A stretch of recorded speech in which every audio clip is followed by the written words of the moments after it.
Gunn went missing in February of 2020. Her body was found 4 days later. Her ex-boyfriend, DeMarcus Little, is on trial for Gunn's murder. On February 14, 2020, Christopher Gunn tried calling his 23-year-old daughter, Anitra Gunn. She was usually quick to answer her phone, but didn't pick up this time, which was very unlike her. What started as concern quickly turned into worry when no one could reach Anitra after 11:30 a.m. that day. Her brother's calls went straight to voicemail. Her friends' messages remained unread. As hours turned into days, the question grew more pressing. What happened to Anitra Gunn on Valentine's Day? The search for answers would bring together multiple law enforcement agencies, create a special task force, and capture the attention of an entire community. Ground teams combed through the woods, while helicopters searched from above. Her damaged car was abandoned near her home, but Anitra was nowhere to be found. This is the story of a promising young student whose disappearance set off a 4-day search that would reveal unexpected truths about her relationship with her ex-boyfriend, DeMarcus Little, a U.S. Army soldier she had been dating. The events that unfolded over those February days would forever change the lives of everyone involved, leading to a trial that lasted just 1 week, but unveiled months of troubling behavior. Anitra Gunn was born in Camp Hill, Alabama, and grew up in Dadeville, Alabama. She later moved to Atlanta, Georgia, where she attended Westlake High School, graduating in 2016. After high school, Anitra pursued her education at Fort Valley State University, a historically black college in Georgia, where she was a senior majoring in agriculture. Anitra was known for her friendly personality and positive attitude. She worked part-time as a server at a local restaurant called 1836, where she was well-liked by her co-workers and customers. Friends and family described her as kind-hearted and always smiling, often engaging others with thoughtful questions about their lives. At the time of her tragic death in February 2020, Anitra was looking forward to completing her degree and had dreams for her future. Little did she know that her relationship with DeMarcus Little would end on a tragic note. The relationship between Anitra and DeMarcus Little began with hopes and aspirations for their future. Little, a U.S. Army soldier stationed at Fort Gordon, would regularly visit her on campus. Their early days together seemed perfect on the surface, but text messages would later reveal a different story. By September 2019, the relationship started showing cracks. Little often accused Anitra of being played, while she felt tired of his constant arguments. In October, their text exchanges grew more concerning. Little warned Anitra that his mercy has limits when he thought she was texting another man. November 2019 brought a turning point. Anitra tried to end things, telling Little they should stop talking completely. His response showed a pattern. He would beg for one last conversation. When Anitra refused, saying she felt manipulated, Little sent messages at 2 a.m. threatening to harm himself. Anitra starts texting around 8 a.m., asking if DeMarcus is okay and pleading with him to answer her 60 phone calls. In the afternoon, DeMarcus replies, saying he was at the hospital because his suicide attempt didn't work. By December 2019, he started to reveal more troubling behavior. Little took Anitra's phone from her home without permission. When she confronted him, he claimed he only took it because he thought she was coming to see him. The pattern of control continued to grow. By early 2020, Little's behavior became even more concerning. He would show up uninvited at Anitra's house, standing outside and refusing to leave until she spoke to him. He monitored her social media and became angry when she spent time with friends. Things got worse on February 5, 2020, when Anitra woke up to find her car tires slashed and a brick thrown through her back window. Her ex-boyfriend, Little, was responsible for the damage. The police were called, and he was charged for breaking her property. Despite all these warning signs, Little maintained his hold over Anitra through a mix of sweet talk and threats. He would call her his soulmate one moment, then send threatening messages the next. Friends noticed Anitra wasn't herself anymore. She became quieter and seemed more anxious. The events of Valentine's Day 2020 started early in the morning. At 1 a.m., Christopher Gunn sent his daughter, Anitra, a loving Valentine's message. Anitra replied at 8:11 a.m., telling her father she planned to go out of town with someone new, a message that seemed strange to him since she usually shared more details about her plans. Around 2 a.m., Anitra and DeMarcus Little were seen at a Waffle House in Byron. From there, they went to Little's aunt's house on Chestnut Hill Road. The aunt, who came home from work at 1:52 a.m., saw them both outside her house. Later that day, Anitra was still with her boyfriend, DeMarcus Little. During their time together, DeMarcus told Anitra that he loved her and shared his feelings. Instead of saying it back, Anitra laughed at him. This made DeMarcus very angry. He later told a friend that he blacked out in that moment. In his rage, he hit Anitra and then strangled her until she stopped breathing. Evidence showed that Anitra tried to fight back but couldn't stop him.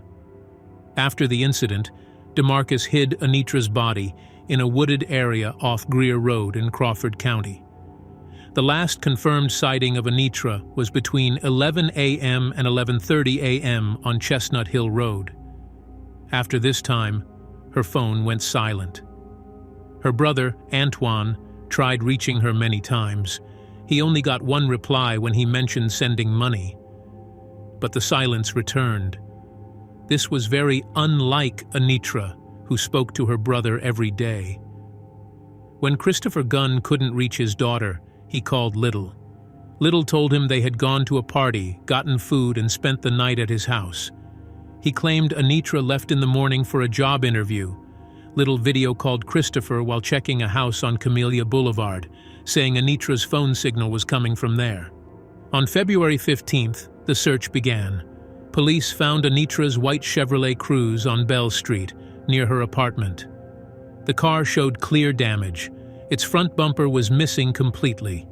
Inside, they found her wallet, but her phone was discovered in a different place. 2 days into the search, Christopher Gunn received strange text messages asking for $8,000 to see his daughter again. The sender warned him not to call the police. By this time, investigators believed Anitra was already deceased. The case grew larger quickly. A special team was created on February 17th, bringing together Fort Valley Police, the Peach County Sheriff's Office, and the Georgia State Patrol. Helicopters searched from above, while ground teams scoured the area. Students from Fort Valley State University joined the search, looking everywhere for their friend. A $5,000 reward was offered for any helpful information. On February 18, 2020, Lieutenant Brian Stewart began his search on a wet morning. Stewart carefully planned his route, driving from Chestnut Hill Road to Woolfolk Road and then to Tanglewood Road, checking peach orchards and farms along the way. When he got to Greer Road, fresh tire marks caught his eye. They led straight into the woods. Following these marks, Stewart drove his patrol car about 100 yards down the path. He then got out and walked another 100 yards on foot. That's when he spotted something important, a plastic car part lying on the ground. He looked up the part number on his phone and found it belonged to a 2011 to 2014 Chevy Cruze, exactly like Anitra's car. Near this car part, Stewart saw a mark on a tree that looked like it had been hit by a car. About 150 yards from the main road, partially covered by tree branches and leaves, he found Anitra. She wore denim shorts, and her tan sparkly top was pulled up. The Georgia Bureau of Investigation, GBI team, quickly came to help. They took pictures of everything and carefully marked the entire area. The search team found more pieces of evidence in these woods. Parts of Anitra's car's front bumper were scattered around where she was found. These pieces matched perfectly with her damaged car found earlier on Bell Street. The GBI's crime scene team, led by Lee Weatherby, studied the area closely. Using a four-wheeler, getting from Greer Road to where Anitra was found took just a few minutes. Weatherby noticed that whoever brought Anitra there couldn't drive further past the marked tree because the path was too rough. When her body was found, Dr. Andrew Koopmeiners, who studied Anitra's body, found clear signs that told the story of her final moments. Her neck had marks and broken skin, showing someone had wrapped their hands around it. Her forehead and upper lip were bruised, likely from being hit. Both her hips showed signs of injury. The doctor noticed something important in her eyes, bleeding in the white parts. This happens when someone is choked. Her face had also turned darker than the rest of her body. On her neck, there were curved marks that looked like fingernail scratches, possibly from Anitra trying to pull someone's hands away from her throat. Other marks on her body told more of the story. The scrapes on her hips, thighs, and back happened after she had passed away, matching how her body was moved through the woods. The GBI found more proof in both cars. In Anitra's white Chevy Cruze, they found hair samples that matched her color-treated hair. They also found her phone hidden in a pipe under a driveway on South Camellia Boulevard. In Little's black Toyota Corolla, investigators found wet Nike Air Force Ones with wet socks inside. These shoes had leaves, sticks, and pine straws stuck to them, the same materials found where Anitra's body was discovered. DeMarcus Little was arrested on February 21, 2020, in connection with the disappearance of Anitra Gunn. At the time, he was already in custody for earlier charges related to damaging Anitra's property, specifically for slashing her tires and breaking her windows. The arrest occurred during a bond hearing in Peach County, where Little was appearing for the charges stemming from a February 5th incident. While still in custody for these charges, investigators gathered enough evidence to obtain an arrest warrant for murder. Little was charged with malice murder after authorities developed probable cause linking him to Anitra's death. The Georgia Bureau of Investigation confirmed they had enough evidence to proceed with the murder charge. Following his arrest, he was transported to the Peach County Jail, where he faced new charges related to Anitra's case. On February 24, 2020, Little appeared in Crawford County Magistrate Court for his arraignment on the murder charge. During this court appearance, he was denied bond and remained in custody as the investigation continued.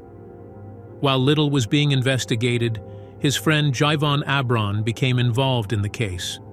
Abron had known Little since high school and considered him like an older brother. On February 26, 2020, Abron was arrested and charged with 2 counts of making false statements and 1 count of concealing a death. Authorities accused him of helping Little move parts of Anitra's car after her murder. During his testimony, Abron recounted that on the night of February 13, 2020, he had attended a party where he saw Anitra and her friend. After the party, he drove Little and Anitra back to her house before going to Little's aunt's house. When he later learned that Anitra was missing, he initially did not think it was serious. Abron testified that during a conversation after Anitra's disappearance, Little confessed to him about what happened. He claimed that he had poured his heart out to Anitra, expressing his love for her. However, when she laughed instead of reciprocating his feelings, Little became enraged and blacked out.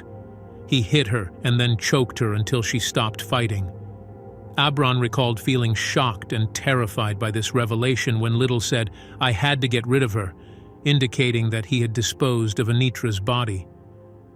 Abron also described how he helped Little move parts of Anitra's car under threat from him. He mentioned that they drove together to dump the bumper off the side of the highway, but did not get out of the car near where Anitra's body was eventually found.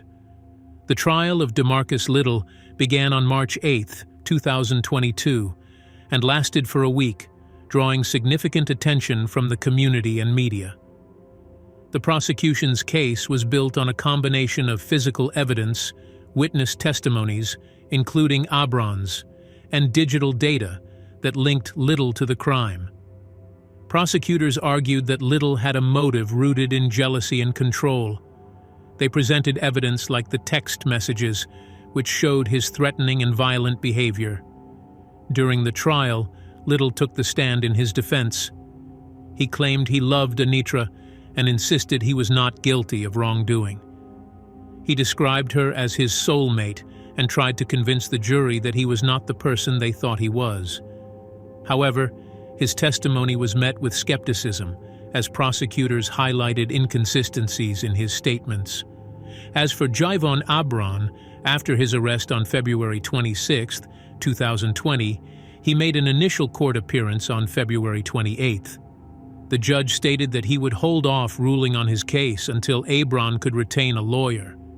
His involvement in concealing evidence related to Anitra's death added another layer to this tragic case as investigators continued to seek justice for her.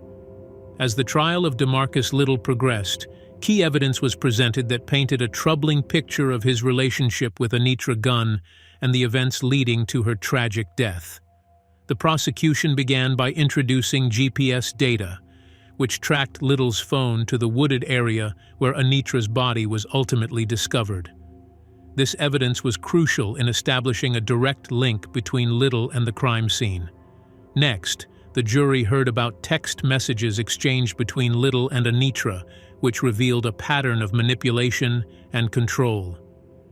Assistant District Attorney Dawn Baskin read aloud several messages that highlighted the toxic nature of their relationship. In one exchange, Anitra expressed her frustration with Little's constant accusations and threats, stating that threats and abuse would not stop her from leaving him. Little's responses were equally alarming. He warned her that his mercy has limits, reflecting his possessive and controlling behavior. Additionally, physical evidence was presented in court. GBI crime scene specialist Lee Weatherby testified about hair samples found in Anitra's car that matched her own, linking Little directly to the events surrounding her death. Although no blood was found in the trunk of her vehicle, the presence of hair samples raised serious questions about what had transpired. The courtroom was further shaken by the revelation of Anitra's voicemail from February 14th, where she mentioned a job interview she was supposed to attend, an interview that Little had told others she left for that morning. This detail added another layer of complexity to the timeline of events. Throughout the trial, it became evident that these pieces of evidence were instrumental in shaping the jury's understanding of what transpired leading up to Anitra's tragic death. This narrative resonated with the jury as they deliberated on Little's fate. After a week of testimony, the jury deliberated on March 15, 2022. They found DeMarcus Little guilty of felony murder and aggravated assault, but not guilty of malice murder. This decision reflected the jury's belief that while Little had caused Anitra's death, they did not find sufficient evidence to prove he had acted with malice aforethought. When it came time for sentencing, Judge Connie Williford addressed both the prosecution and defense before handing down her decision. Assistant District Attorney Neil Halverson urged the judge to impose the maximum sentence, stating that Little's actions had robbed Anitra of her future and caused immense pain to her family. On March 16, 2022, Judge Williford sentenced DeMarcus Little to life in prison without the possibility of parole. This sentence meant he would spend the rest of his life behind bars for his actions against Anitra Gunn. The courtroom was filled with emotion as family members expressed their relief at the verdict while mourning their loss.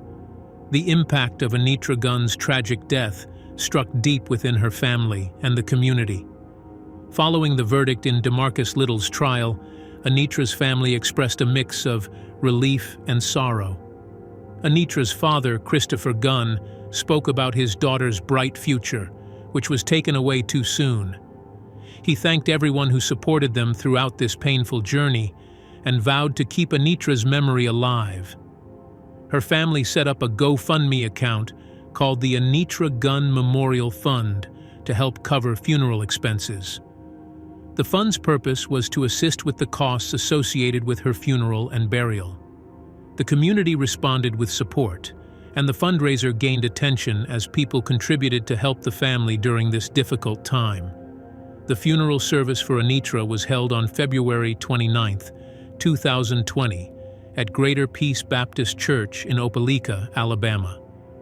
Anitra's legacy continues at Fort Valley State University, where her story reminds us of the importance of love, respect, and safety in relationships. The university has taken steps to enhance support services for students facing domestic violence or unhealthy relationship dynamics. While Anitra's life was tragically cut short, her story has inspired many to advocate for change and support one another in difficult times. Our hearts are with the family of Anitra Gunn during this difficult time. May her soul rest in peace. Don't forget to like the video and let us know your thoughts in the comments below. And if you haven't already, make sure to subscribe and hit the notification bell so you don't miss any of our upcoming true crime stories.